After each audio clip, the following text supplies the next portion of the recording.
गफलत में सोने वालों, मैं तुम्हारी नींद उड़ाने आया हूं।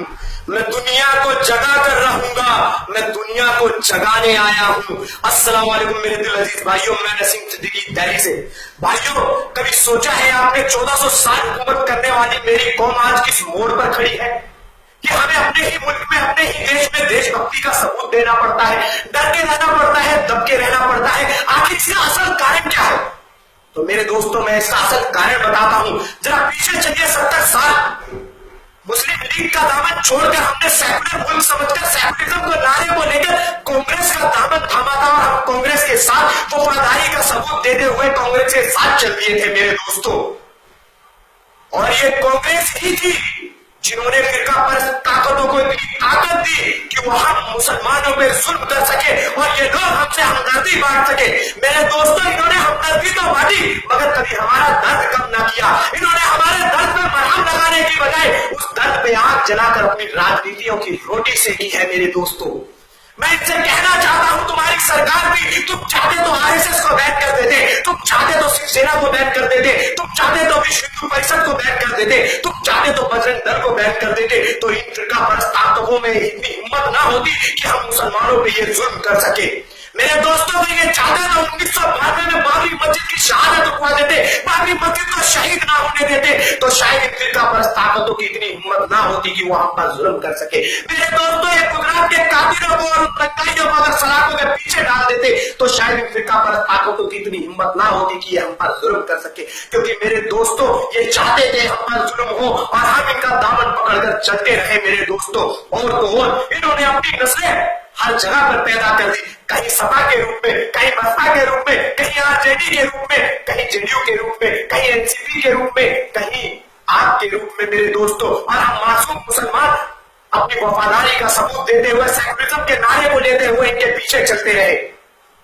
जरा पूछिए उत्तर प्रदेश के मुलायम का जो सेकुलरिज्म के नारे बनता है उस अखिलेश से, जब मुजफ्फरनगर में हजारों लोग मुसलमान बेघर हुए, हजारों मुसलमानों का खून बहा, तुमने क्यों चुप्पी साध रखी थी? तुमने क्यों कोई अल्फाज नहीं निकाले? सबसे पहले तो मेरे भाइयों 70 मुस्लिम विधायकों में लानत भेजिए और मैं लानत भेजता हूं 70 मुस्लिम विधायकों में। याद रखना मुस्लिम विधायकों, तुमने हमारी मां बहनों की चीखें ना सुनी, तुमने हमारे भाइयों का खून न देखा। आज के मैदान में भी तुम्हारी चीखें सुनने वाला कोई ना होगा। तुम्हें वहां पर मुलायम अखिलेश या मायावती बचाने ना आएगी। जब मेरा रब पुलिस तुमसे कह रहा होगा कि मेरे प्यारे नबी की उम्मतियों की तुमने चीखें ना सुनी, तो अब दोज़ख की आग में भी तुम्हारी चीखें सुनने वाला कोई ना होगा मेरे दोस्तों।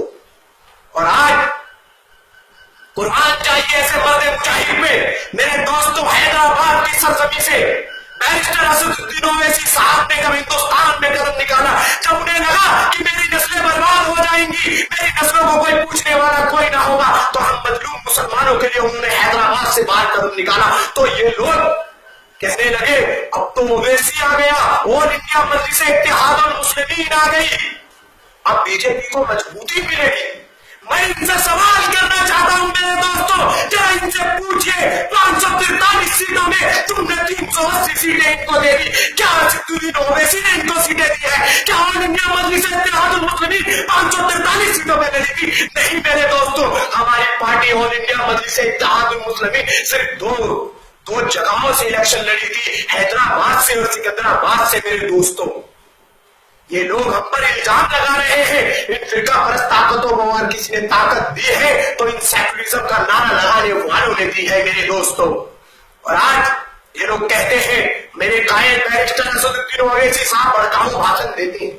अरे मेरे दोस्तों, इनको बताओ वो भड़काऊ भाषण नहीं है, वो मजलूम मुसलमानों की आवाज है, वो दलित और पिछड़ों की आवाज है। जो हमारे साथ नाइंसाफी हुई है उसे इंसाफ दिलाने की आवाज है, उसे तुम भड़काऊ भाषण समझते हो।